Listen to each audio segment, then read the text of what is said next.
మంచి పోరాట పట్టిమ చూపించారు. చివరి వరకు ఉత్కంఠంగా సాగింది. గెలుస్తాం అనుకున్నారు. ఎక్కడ జరిగింది? First of all congratulations CV Anand గారి టీమ్ కి. ఎందుకంటే ఎప్పుడు కూడా వాళ్ళతో మాకు తప్పుగానే ఉంటుంది మ్యాచ్.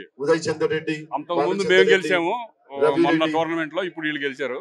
ఎప్పుడు టఫ్ గా ఉంటుంది ఇద్దరి మధ్య. ఎందుకంటే వాళ్ళు డెఫినెట్ గా రియల్ హీరోస్. వాళ్ళు మేము రియల్ హీరోస్ అన్న, వాళ్ళు రియల్ హీరోస్. చాలా బాగా ఆడారు వాళ్ళు.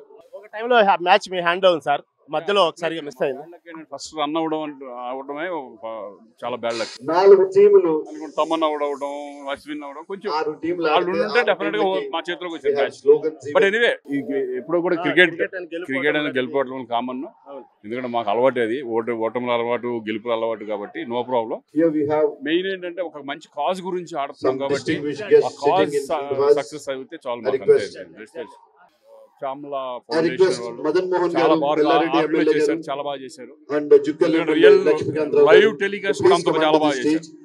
ఇంతవరకు నేను ఈ మధ్య కాలంలో మన వాడిని మ్యాచ్లు ఎప్పుడు చూడలేదు.